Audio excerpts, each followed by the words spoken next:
everybody, and welcome to our IIRSM webinar with the All Ireland branch. And thank you very much for joining us. And I really do hope that you're all enjoying the weather and keeping safe and well at the same time.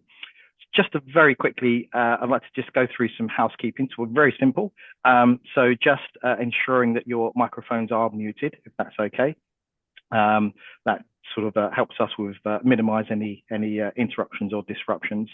And also, if you have any questions, please do feel free to put those in the chat.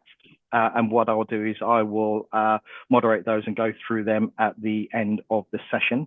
But if you want to ask any questions verbally rather than typing at the end, again, if you put your hand up, use the hand up function on Zoom here. We will then come around to you and then unmute you so that you can ask your question verbally. And lastly, if you haven't already, please do follow our page.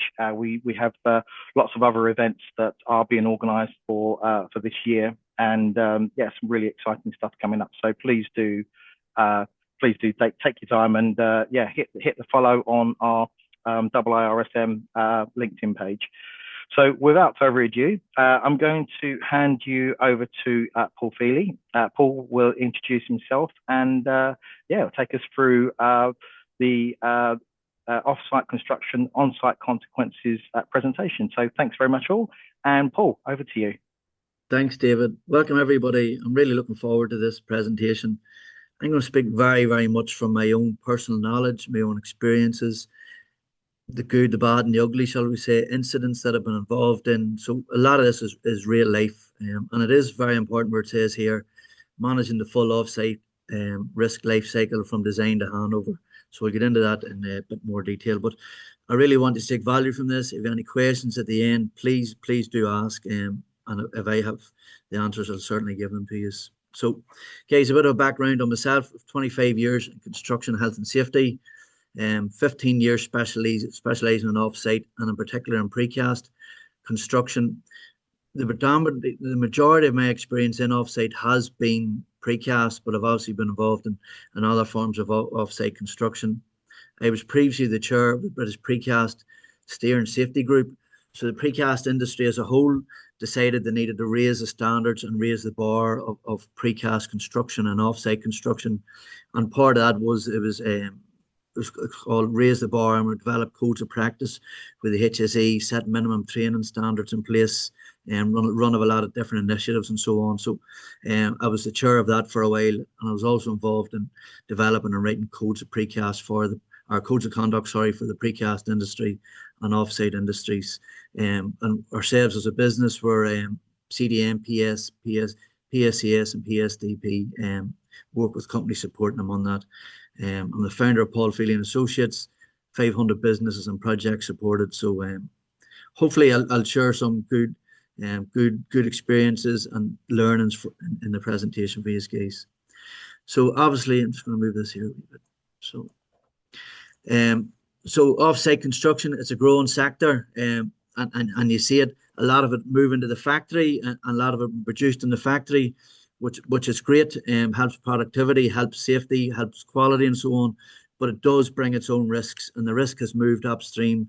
So a lot of my experience in it, the hazards and risks moved into design, the manufacture, logistics, transportation and so on. So the consequences of that from that life cycle, from the design, how designers are talking to each other, how that's communicated to the factory, transported to site, offloaded on site, and then installed on site. So we're going to touch on them points. So again, some of the important parts of it again is choosing your competent offsite partner. So who are you going to use? Really understand them. Go out to look at their sites. Go out to look at the factory. I can't see this, guys. I really can't overemphasize the importance of, if you have an offsite partner, going out to their factory and looking and understanding the factory, understanding their quality control process, just understanding their business, and you get a much deeper involvement in the hazards and risks around that. The design interface between designers. So a lot of design and build this is now that it's nearly design freezes on the offsite. So it's really it's very heavily loaded at the start of design, and there's so much interface and so much coordination of the design, and it's really, really important. Number three, an area that, and I'll get into it, that I cannot emphasize so much. See, manufacture and quality control. Poor quality control in the factory has massive, massive potentials to risk and health and safety on site. So it's not just a matter of taking it for granted. We have an offsite partner, and sure, they look after the quality control. If that quality control in their factories aren't managed right and coordinated right, the potential on site is huge, and I'll touch on that. Just move this here a wee second. And again, the transport load, again, transporting the product safely, how's it going to be restrained? Designers have a big responsibility in designing in how these pieces, be it precast, whatever it is, these huge pieces, how are they going to be transported safely? How are they going to be unloaded safely on site? And I'll touch on a few incidents around that where it goes wrong and the impacts of that and where it hasn't been thought about. Obviously, temporary works, you're going to have a massive amount of temporary works, depending, particularly if it's a precast product, frame and so on, and interface between in situ concrete and precast, and just that whole strategy for propping and releasing of propping and the coordination of that. So an area we'll touch on. Lifting operations, again, lift zone, setting up the appointed persons, the lift supervisors, how all that's coordinated. We'll touch on that as well. The installation and sign off. I'm just going to move this. Here we go. The installation sign off. So again, it's installed. So pre-pour, post-pour, the quality control on site. So the quality control process moves from the factory, and how's that followed through on site, and the inspection and test plans and so on. So that's the overview of the areas we're going to touch on, guys. So again, as I touched on, very, very important. Go to the factory, see how the components are designed, manufactured, stored, and get to understand, you know what I mean, connection details and lifters, how's the lifters cast in. Because with precast too, there's different types of lifters. You can have wall panels come to the site that have to be stored upright because you can't pitch them because they're maybe not designed with pitching reinforcement. So if you have a panel that's meant to be stored upright, and then you store it on site on flat and you pitch it and it hasn't got pitching reinforcements, there's potential risk around that. So again, that goes without saying, go and visit maybe a live project where they're currently working, get to understand how they're coordinating the site, how they're running the site. These are great areas to really scratch below the surface and understand how they're behaving and their performance. Again, the design risk strategy, the lifting details, the constraints around logistics, the constraints around craneage, particularly say you have a precast product at 10 ton, 12 ton, and you want to lift it onto the 8th floor, what size of crane are you going to need? So again, these are all conversations very, very early. And the fourth one, they're bringing in the right people, bringing in the right contractors, the people with temporary works experience at large scale, obviously depending on the size of your projects.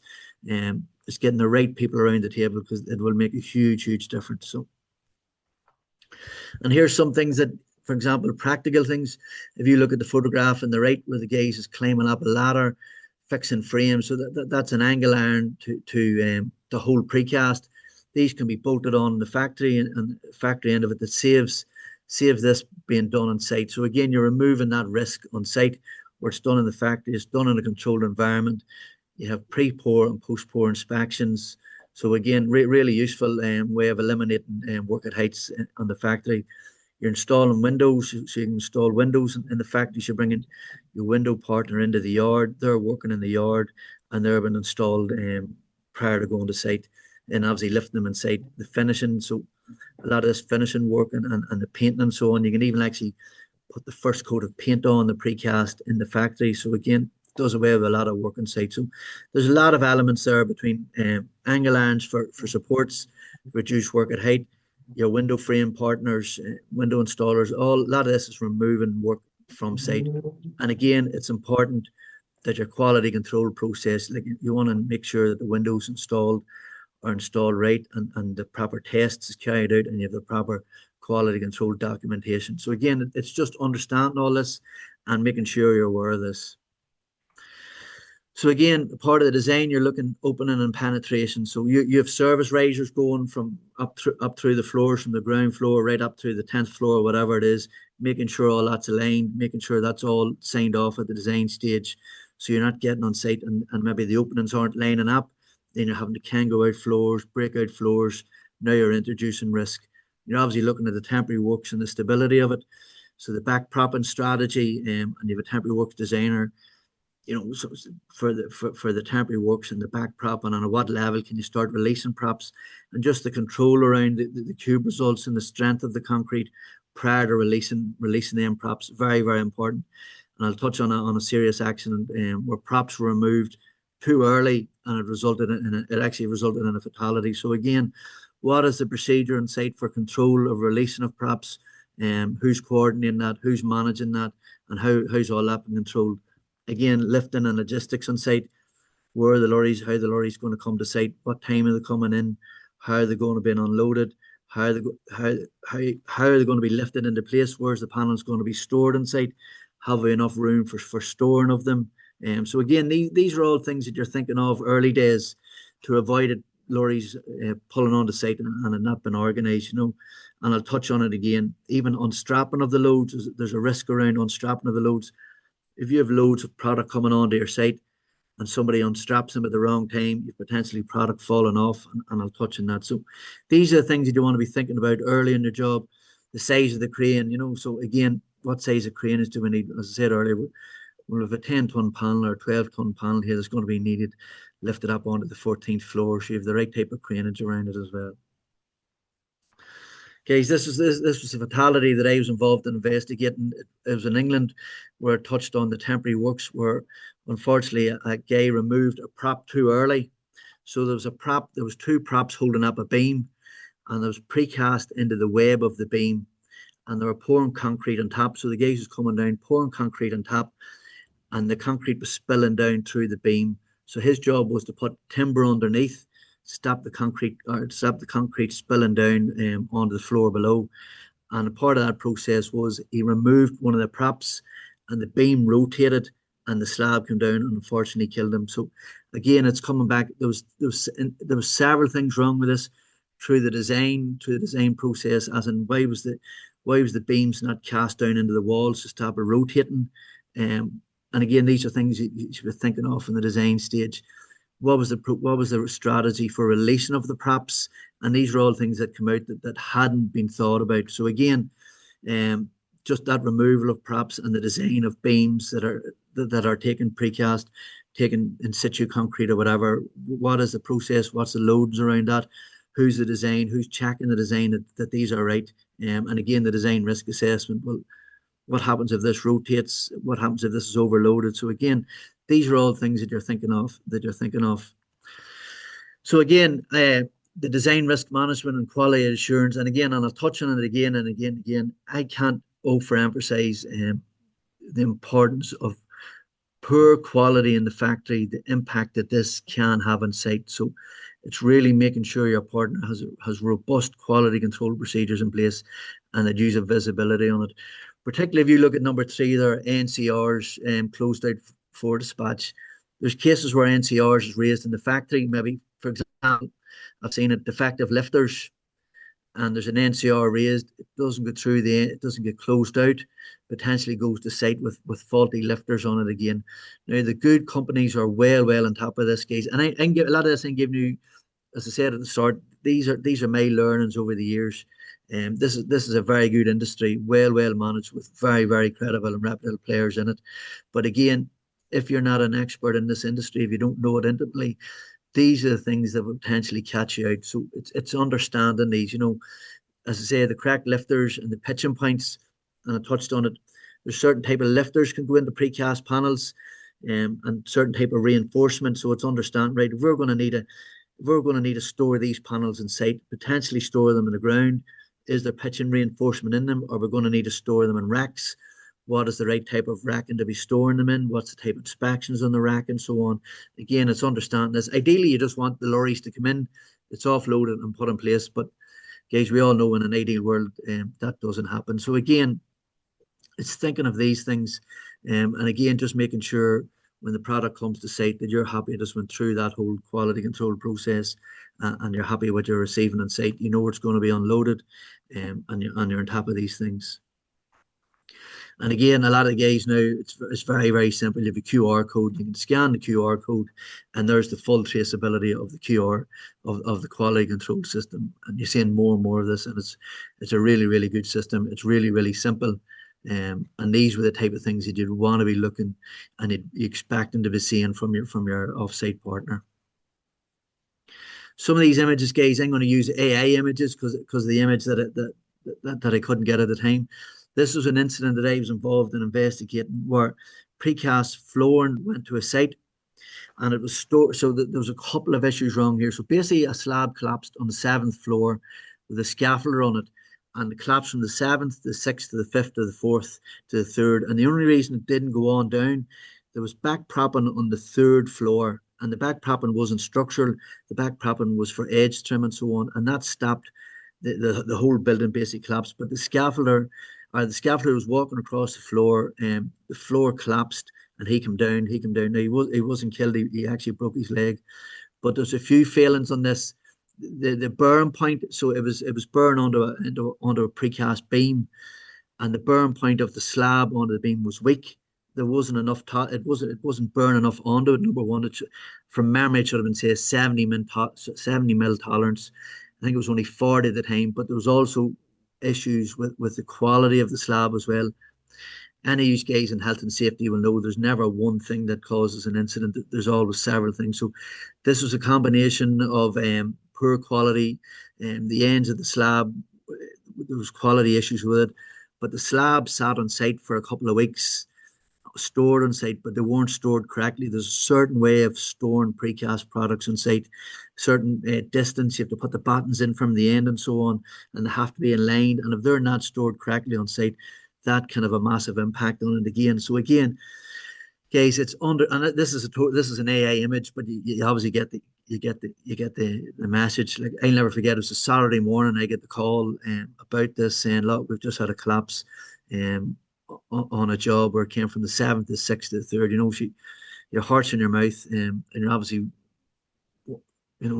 concerned as in how was the person that fell and so on. You know, so but again, it's understanding if you're going to store a product, be it precast or whatever it is, how should it be stored on site, and making sure it is stored like that and stored correctly, because it has a massive impact, because slabs can deflect, they can get cracking, they can get spalling at the end and so on. And particularly if they get moved about, like, you don't really want them getting moved about. If they do need to be unloaded and stored on site, you want them stored in an area, stored correct, and don't get touched, because the more chances of them moving about, the more chance of more risk and more incidents and the slabs getting damaged. Again, dispatch and load. So again, making sure the correct components come into site, the correct delivery sequence.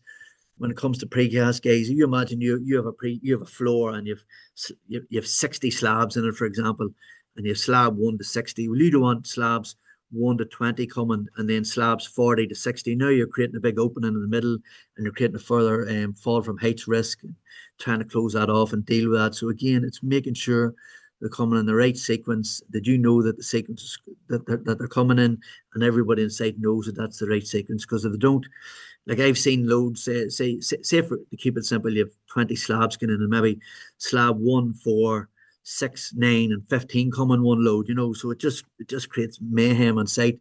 Then you're getting into decking them on site, and then into that whole potential storage. And as I say, the good contractors, and there's a lot of them, they'll be on top of this and knowing this. But again, if you're not familiar with this, these are the things that you want to be thinking of, making sure they're coming in sequence. And look, in construction, not everything's perfect, but again, if they don't come in sequence, what is the plan? Where are they going to be stored, and how's that all going to be managed? And if they do need to go in out of sequence, how are we going to manage work at heights? How are we going to bar these off? How are we going to manage all this? So again, these are simple things. They seem simple things, but they can have a huge impact on site if they come out of sequence. Again, this is an AI image, but it's very, very similar to an incident dealt with, where a panel wasn't stored on site correctly, or wasn't loaded correctly, wasn't strapped correctly.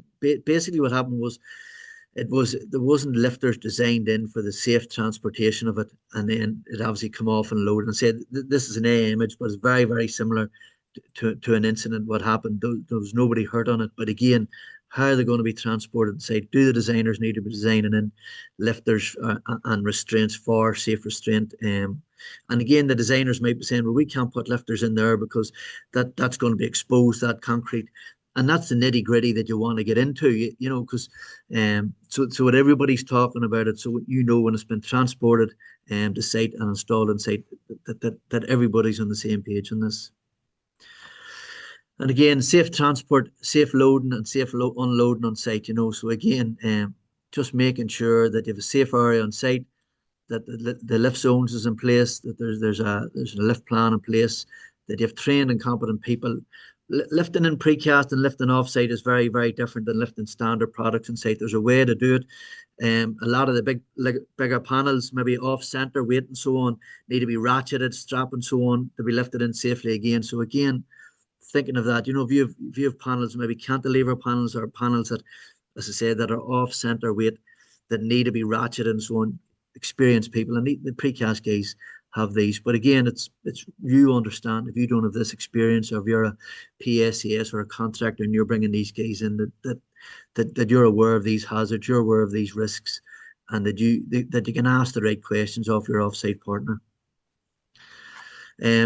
This is one I have seen, and again, this is where if you see the straps, if you see the straps that holding that panel in place on a stillage, I have seen an incident where the lorry driver has come out, unhooked them straps, and then has had to move the lorry. And because the ground conditions has been so bad that the panel has fallen off, a procedure here would be that the crane takes the weight of the panels before the straps is taken off. And again, how's that? Who's thinking about that? Where is that in the method statements and the risk assessments and so on? And again, so you're aware that you're aware of that. Where's these lorries going unloaded? Is the ground right? I've seen another one where it's very, very similar, where they took off the straps and a guy was going up in an MEWP to hook the chains on and fell against the MEWP.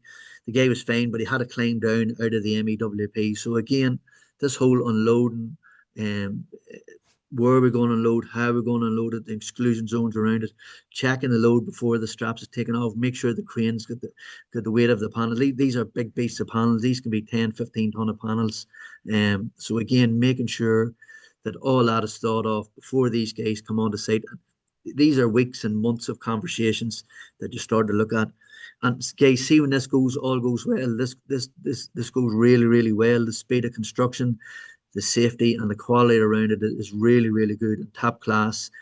Once this is all thought about and coordinated from day one, all these things that I'm talking about, if these all work well, as I said, the speed of construction, the safety, the quality, it's top class and it's really, really good.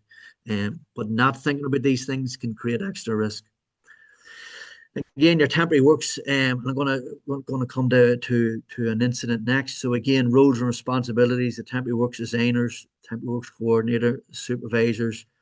Who's the person that's deciding that the props can be released on site, at what time they can be released, who's releasing them, all these questions. I was involved in an incident where there was just single props. It was actually that incident I spoke about earlier. They weren't gated and they weren't tripoded. There was no tripods on them. And as part of the court case, the judge had said, sure, these props was always at risk of falling over because they weren't gated. There was no tripods on them. They weren't secured. So somebody could have come along with a trolley and hit them. So again, who's the person thinking about this? Particularly when you see props along the edge of a building. Sometimes you see them tied with bits of rope and so on again. Like these props can come loose. See with the vibration and so on, and over time, these props can come loose. So the risk of a prop falling off the side of a building, these are all the things that you need to be thinking about. As I say, your permit to load, permit to strike, and just that whole management and coordination of temporary works. This was an incident. Guys, I'm giving you plenty of incidents I was involved in. I was involved in the industry a long time, and there was more safe, more good work than bad. But this was an incident in a job in London. It was actually reported on the news that this was a steel column, but it wasn't. It was a concrete coloured column. And basically, what it was, if you look on the photograph on the left, the column come off. I think from memory, it was a 10th floor bounced off the scaffolding, and then if you go to the far photograph, bounced onto the road. That mini in front of that wee car in front of it, that car was seconds from being hit with that column. And if you see in the middle photograph, there's a big, I'm going to call it a divot. It's much more than a divot in the middle of the road. And there's a school just across the road, and they're about to get out. What had happened was, if you can imagine, you had two double high columns, I think they're about 8 meters high, and then there was a spandrel, so it was a beam to go across them columns. Um, but the props, as part of the design, the props was in the way of the beam going down. So the guys to lower the beam down, the props was in the road, so they had to remove one of the props to let the beam down. Now there was a whole, the HSE investigated this in great detail. There was a whole temporary works procedure for the release of props. There was permits in place and everything. Um, but what these guys went on a solo run and didn't follow the procedure. There was a procedure before you remove props. You had to get a prop release procedure and a permit to release them. These guys took a chance because this prop was in the way of this beam, this spandrel going down. They took out one of the props. There was two props holding it. They took out one of the props. The column basically flipped off the side of the building, bounced on the scaffolding, and bounced on the road. But the HSE, as part of their investigation, obviously wanted to see the whole temporary works procedure, and they were fit to be shown all the permits and all the procedures to show. And it was put down that these two guys pretty much went on a solo run. But like everything, if you go a step further and drill a bit deeper and scratch a bit deeper, that prop, the design of that prop shouldn't have been there. And if that prop hadn't have been there, them guys shouldn't have needed to remove it. You know what I mean? So that was something to come out again. So again, designing them, where's the props going? Is the props going to get in the way of something else? So again, it's having competent designers and experienced designers thinking about this. But this was very, very lucky. I think I dealt with the HSE maybe over 2 or 3 months in this back and forward documentation and paperwork. The main thing was there was nobody hurt, but there was the HSE didn't prosecute on it because there could be shown a whole history of all the documentation in place, but very lucky. And again, lifting operations, good versus bad, lift plan developed and documented by a competent person, weight of the components. Again, like you want to know the weight of the components being lifted, you know, just to make sure you have the right sizing of cranes and so on, the lifting points, the slings, the pitching reinforcement, making sure that all that's right, the exclusion zone set up, permits lift, just having competent people around us, particularly if you've never done an offsite construction before. It's different. There's different risks, there's different nuances around it. So again, it's really getting into that detail at the design stage, you know, and not taking the risk of poor practice, rushed assumptions, and shortcuts, you know. So the final sign off, and handover, guys. So the as-built drawings, you're looking at your inspection records, your pre-pour, post-pour, your whole installation, your quality control. Any NCRs that were raised on site during installation, that they're all closed off, and these are all documented, and you have full traceability of that. Your warranties, your product data, your O&M manuals, and so on. So, making sure that your offsite partner is providing you all this at the end of the project. So again, the poor impacts of quality, as I say, of poor quality, as I say, and I can't emphasize it enough, just making sure that quality control process is really robust and followed through. Impacts poor safety, can impact program, can impact cost. You're getting in delays, poor quality, getting in delays of cost, delays of program, additional resources, additional risks on site, reputation and legal damage. So again, as I say, I'm a massive advocate for the industry. And when done well, it is very good for speed of construction, for safety and quality. But again, it's not without risk, and it's not one of these we think we have an offsite partner, they deal with all that. You, as they say, the PSCS or with your project, are the principal contractor. You need to understand these, because you have a massive part to play in this as well. Even the unloading in the areas and site, and working with these guys and make it. You want these guys rolling up on the site, that everything's ready for them, because that's where you see the real benefits of it. So again, a bit of a practical checklist. Have you visited the factory and met the installation team? Has the design been reviewed for transport, lifting, temporary works, interaction with other trades? I seen one before where there was it was an in situ wall, precast going on the top of the in situ wall. They had just took the shutters off that morning. The wall was still green, not cured. They landed the precast on the wall, and because the wall hadn't been cured, top of the wall broke away and the precast came down with a guy standing on it. He wasn't hurt, but that whole interaction of different trades, how's that all managed and coordinated? Who's thinking of that? The logistics plan, pedestrian routes, offloading routes. How are we going to offload these safely? Where are we going to offload them? And again, not everything's perfect.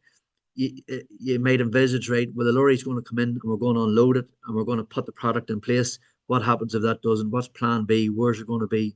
Where's it going to be stored? How's it going to be stored correctly so we're not storing it and it's getting damaged, and then we lifted it in place and that resulted in a failure again. So making sure prior to your product coming site that you have full visibility in the whole quality control process, the pre-pour, the post-pour, the NCR, whatever the component is, that you have full visibility, that you know that this product coming to your site is what you're paying for. And then again, making sure any NCR is raised during construction or closed out, making sure every component is traceable back to the quality control and batch records, and just making sure that you full visibility and control on that. The unloading document, just so everybody is aware of the lift zones, and nobody can walk in and out, and who's going to control the lift zone, how's that going to be managed, sequence agreed, the structure or the temporary works and structural sign off. And again, that sequence again, making sure them products come to site in the right sequence, because if they don't, they create extra risk. Either we're going to need to deck them on the ground, which potentially creates risk, or we're going to have to install them out of sequence, which creates risk. And if that's the call, how's that going to be managed, you know? And then it's a pack ready, as built drawings, O&M manuals, and so on. So I think that's me, guys. Oh no, nearly. So as I said, the benefits are real: safer working environments through more controlled factory production. As I say, I'm a huge advocate of it. Done well, it's very slick. It's very good. Better quality, consistency through repeatable processes. In the factories, guys, you have the same people doing pretty much the same process, and they get into a flow and the way of doing it, and it's very good. It's easier managed from a quality control, from a safety point of view. So faster programs, you know, so it all ties into getting you might have a job starting, say in July, but that product's sitting made pretty much in the factory in April, ready to call off. So huge benefits around that, you know. So but the risks needs to be managed from end to end. So that's know your partner, control the process, check the product, plan the lift, and sign off the installation, you know. So guys, that's it. That's yeah, that's the end of the presentation. Hopefully you Brilliant. get a bit of value from that. I would No, always say to people, I've got the hairstyle to back up my experiences in health and safety over the years. There's been a lot more good than bad, but hopefully try and give you the benefit of some of my learnings over the years, guys. That's brilliant. Thank you very much, Boyd. There's a lot of information there, and you know, people can be forgiven for thinking that you know the real work starts when you know material arrives on site, but actually, it starts months and months and months before it's even manufactured. That's when you know the planning, design, and everything else, and that's where the real work is. Just to make sure then that the end product, I guess, when it arrives on site, goes smoothly. And when that all works well, it does. You know what I mean? It's a very slick process, and you can get buildings up very quickly. You know, so but it's just not a matter of thinking we've appointed this offsite partner, leave them to it. You need to get into the nitty gritty of them details to understand that. So when they do come to site, you're helping them and you're partnering them. You know. Yeah, no, absolutely. We do have a question for you here, Paul. So it's from John. John, he's asking, in your experience, Paul, are there contract organisations or partners whom offer a one-stop shop? Yes.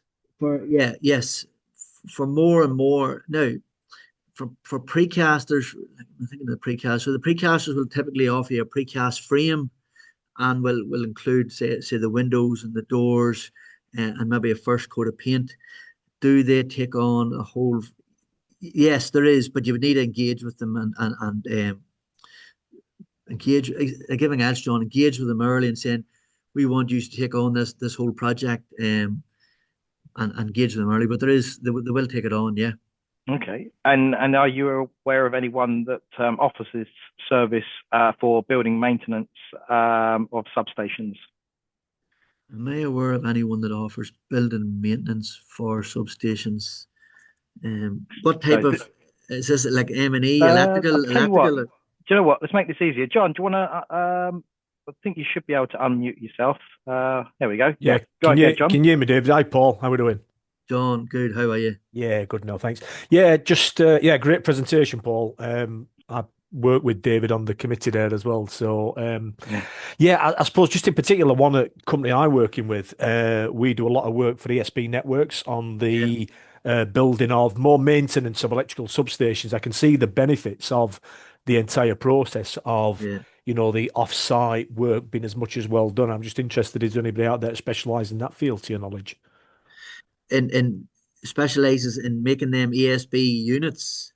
Yeah, it'd be, putting in sort of transformers and all the apparatus that go into a substation. They can be quite Yeah, complicated builds with a lot of moving parts. And I just wondered, probably more around maybe, like I said, new apparatus going in.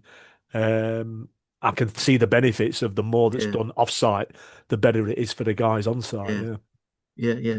No, look, I'll tell you what, we'll catch up offline on it, John, with a few ideas, and we can just tease out what the project is, because there'll be different components. Maybe be the frame or the structure, and Yeah. then there's the electrical parts. But yeah, no, we'll maybe catch up offline on it. Yeah, that'd be brilliant, that, Paul. Yeah, appreciate Maybe that. just pull up maybe a set of drawings, and then I could say, yeah, look, I can see where this is going. Yeah, yeah, perfect. Thanks, David. Yeah. You're on mute there, Dave. Any more questions? Any more? Anyone want to share any experiences they have on MMC? No. Okay. What we'll do is we will wrap up that session. Well, look, thank you so much, Paul. That was brilliant, and thank you everyone for taking the time out, particularly on this glorious day, and joining us.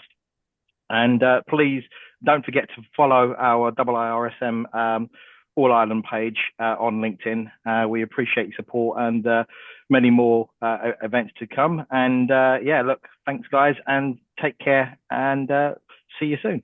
Bye for now. Thanks, guys. Thanks, David. Thanks, Paul. Thanks.